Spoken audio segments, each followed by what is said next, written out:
Today's lesson is on 2.4b, so part 2, and we are going to be talking about finite differences and how to use a graphing calculator to write equations. So we're still going to be writing equations. Okay. But just using the calculator as well. So the first thing is, given a table of value, our objective is to identify the type of function using finite differences and then write an equation in standard form using graphing calculators. We'll also try to write an equation in vertex form or slope-intercept form. I'll tell you what that is. So finding the differences between points can help you determine the type of function given a table of values. If the first difference is constant, which means the same, then the function is linear. So if you can imagine, like, if the slope is the same every time, right? So here we're decreasing by 6, for instance.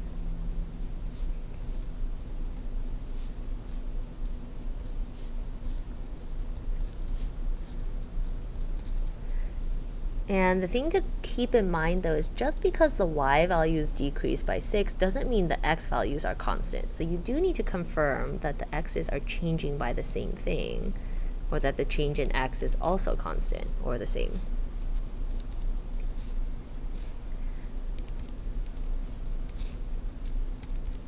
Okay. So now that we've established that x and y values are changing by the same constant throughout, right? This right here is my first difference.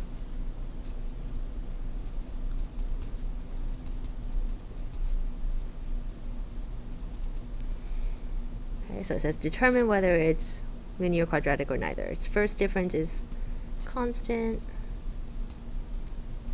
so that means this is a linear function. If the second difference is constant or the same, that means the function is quadratic. That means y equals x squared. Linear is y equals x, because x to the 1 power is linear, which is why it's the first difference. X squared is squared, so that's why it's a second difference. And let me show you what that is before we tackle equations. So let's take a look at this one. Example 2. So here, this is really tricky in terms of like negatives, so I'm going to start with positives, just because it's easier. Ready? So from 2 to 4, that's going up by 2. This is going down by 2, though, and then this is going down by 6. Okay, so don't go backwards, that's really dangerous, but that helps me sort of establish we are not looking at a linear pattern, right? It's a positive 2, negative 2, negative 6. Let's see what else we've got. This is getting less negative, so it's a positive 14. And then I'm going to do from negative 14 to 4 is positive 10, and from negative 4 to 2 is positive 6. How can you get these numbers if you're not so good at figuring out what the change is? Well, then that's where your calculator comes into play. To get 14, what I did was I take negative 14 minus negative 28. Okay, so this is really crucial here. You're going to take the second number, subtract the first number, but keeping in mind that you need that negative. So if I do negative 14 minus negative 28, that becomes a positive, and that's why there's a positive. So just be really careful there, because if you mess up on this first difference, then the second one is not going to come out right. Here's our second difference. From 14 to 10, I'm going down by 4. From 10 to 6, I'm going down by 4. 6 to 2, down by 4. From positive 2 to negative 2.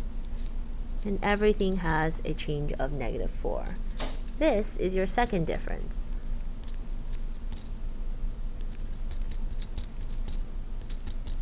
And that's constant because it's the same. That's why it's a quadratic. Okay, so notice it does say determine whether the data is linear, quadratic, or neither. So here it is, it's quadratic. Here I determined it was linear. And then we need to write equations. If it's linear or quadratic, write an equation that fits the data. Well, for linear functions, the easiest equation to write is y equals mx plus b. Right? So y equals mx plus b. The y-intercept is when x equals 0.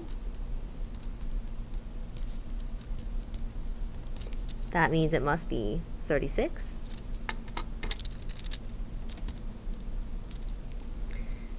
And then we have y equals, and I need a slope. Now, slope, be careful, is change in y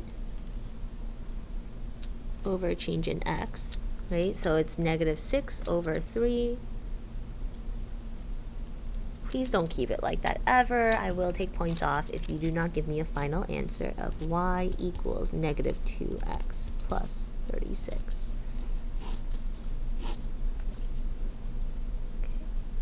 How can you check if your answer is right? Take a 3, plug it in, see if you get positive 30. Okay, so that's my linear equation. My quadratic equation, okay, I don't know how to write, well, we could. There's 3 equations you can write. If I don't specify which one you need to write, then you can write whatever one you want. I don't know about you, but I'm not really interested in solving a system of equations here of 3 variables. There's also not a lot of space because I don't want you to do that. There's a faster way to do it if you try to identify a critical point. Okay, so do you have the vertex? Do you have the x-intercept? Or do you have the y-intercept? So we do have a y-intercept, but we recognize that that's not the most helpful, right? This is a y-intercept.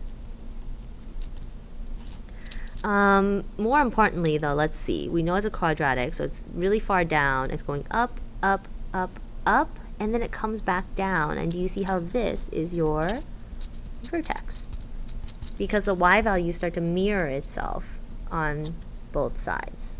Okay, so if I had 4, then it would be -14, right? And 5 would be -28.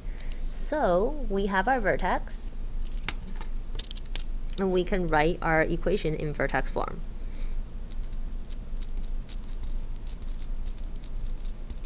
Y equals a parentheses x minus h squared plus k. So I know h is my x value, but we're going to change the signs. So it'll be -1 squared. K is your y value plus 4. And if you're changing by 1 in the x values, then this first change right here, that's your a.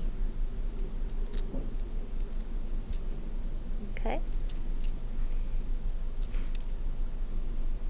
So let me write that in. This will be -2.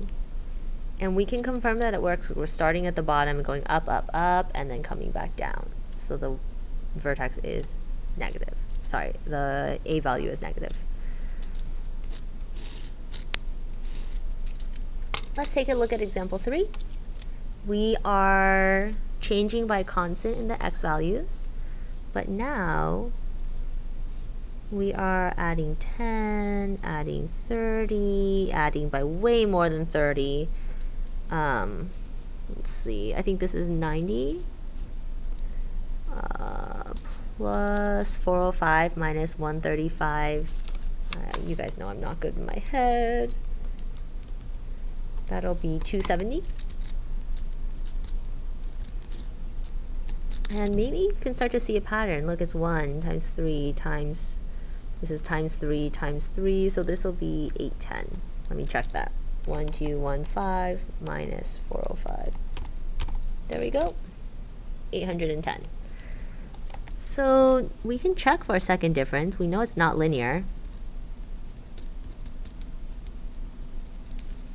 This is plus 20, but this is not plus 20. This is plus 60. Okay, so it's also not quadratic.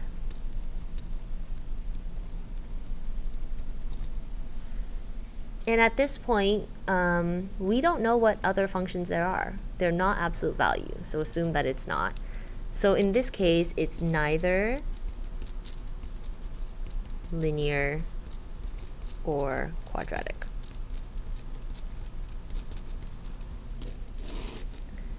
if you notice a pattern, it's actually times 3 times 3 times 3 times 3 all the way up. That's going to be second semester though, so you'll have to wait a while to see what this function is.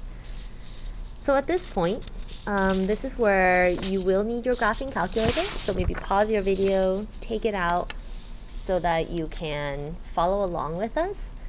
You might want to be ready to pause the video at this point if you need to. So here's my graphing calculator. I have the older version. It's what I grew up with. And what you're going to do is a graphing calculator can help you write equations in standard form. So if I give you a table like this, rather than solving, I should use this one, because linear we wouldn't use solving a system of 3 variables. But once you figure out what kind of function it is, if you have a quadratic function and you have more than 3 points, then you can actually enter those points into your graphing calculator and then have the graphing calculator calculate an equation for you. And so let's do that right now. I have typed out all the steps right here. So let's do this. I'll put this, let me just fold my paper actually. It makes me a little sad, but it's okay. That way you guys can see the work right above it. Okay, so here's the steps. Let's imagine we're going to be doing this one. Okay, so the first thing you need to do is enter your data into your graphing calculator. As of right now, your graphing calculator shouldn't know anything. Okay, so it might be worth it to do a wipe on your graphing calculator to take things off. If you don't want to, you don't have to. But what I would do if you ever need to reset is go second memory and take a moment here, look at number 7, it says reset, and I'm going to say all, and I'm going to reset. Okay, so I'm going to erase everything. That just clears whatever I don't need. But more importantly, once I hit stat, okay, you're going to make sure the edit is highlighted and then 1 for lists. Ooh, not lists, edit. Sorry about that. So that should be edit. Okay, and then hit enter. Now you have L1, L2, L3. L1 is list 1. Please put all your x values into list 1. So I have -3. Okay, don't use minus. The negative button is different. It's down here. So I'll have, let me zoom out a little bit, -3, and in between, you're not going to scroll, I guess you could scroll down or hit enter. -2, -1, 0, 1, 2, 3. And you want to make sure that they're all there. Okay.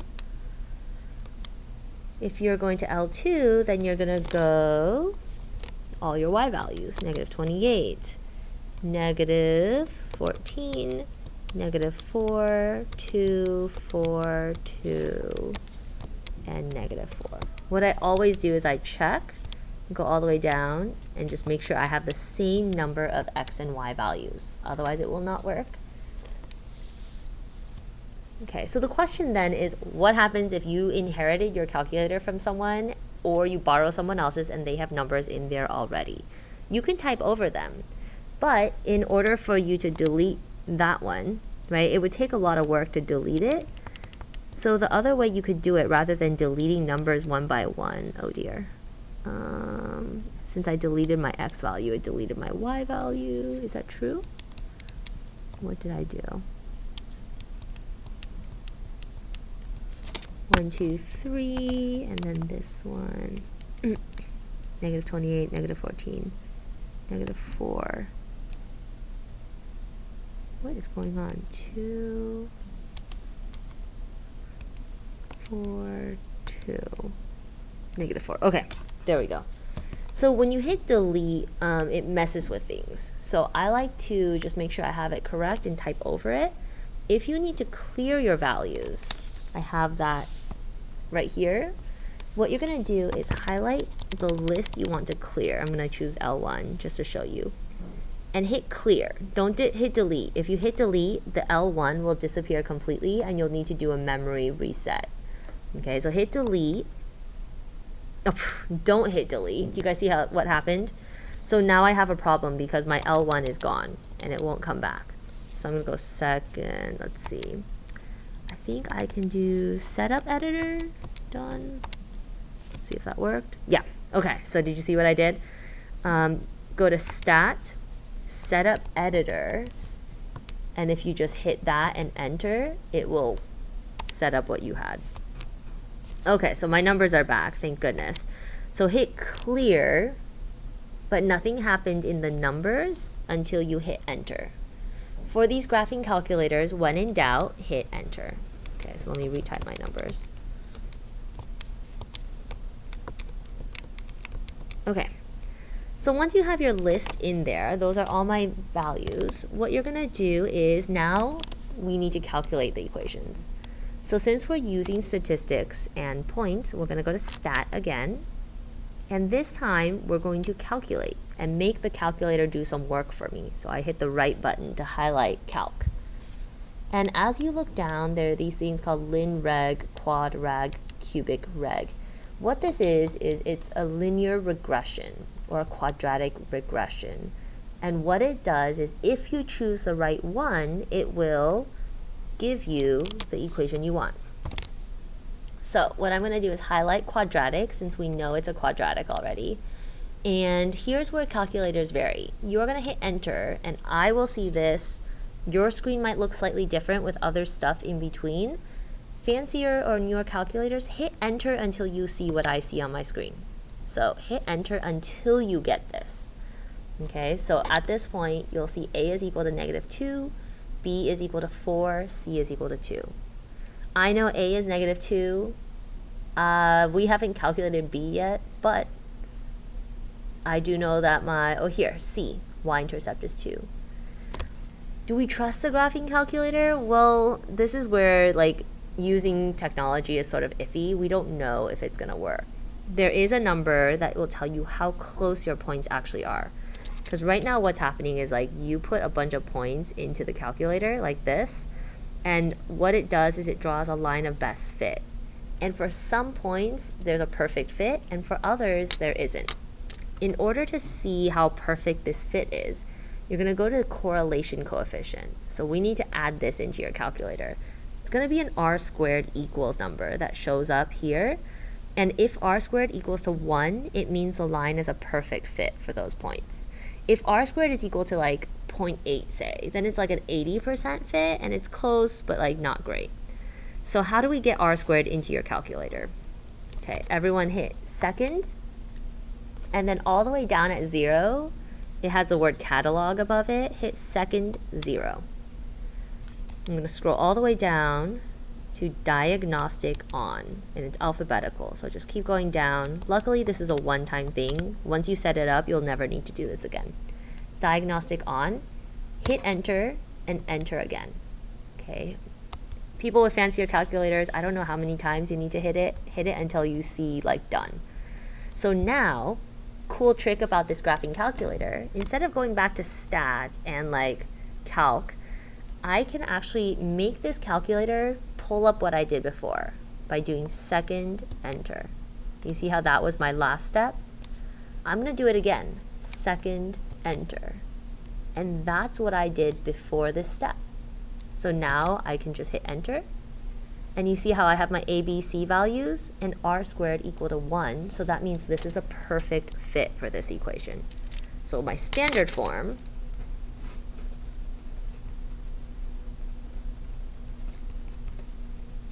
equation is y equals -2x² plus 4x plus 2.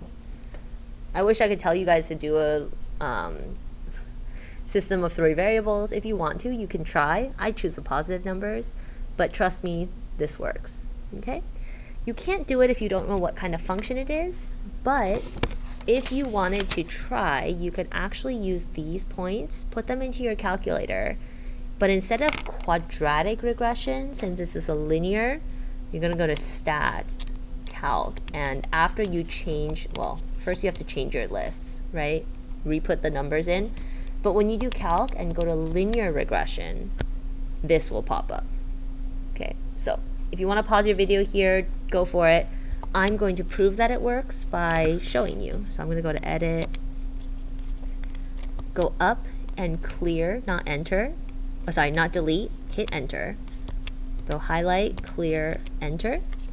And then I'll go 0, 3, 6, 9, 12, 15.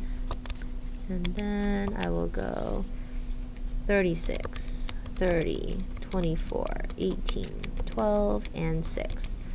And so then I'm going to go stat, calc, to make it do some work, linear regression, hit enter, and you'll notice that r squared is perfect. This r equals -1 just tells me that the slope is negative. Okay, and look, it's negative 2x plus 36 right there. Hopefully this helps. If you felt like the video was going too fast for you, I just re-watch the calculator portion one more time. Okay, and that concludes our video.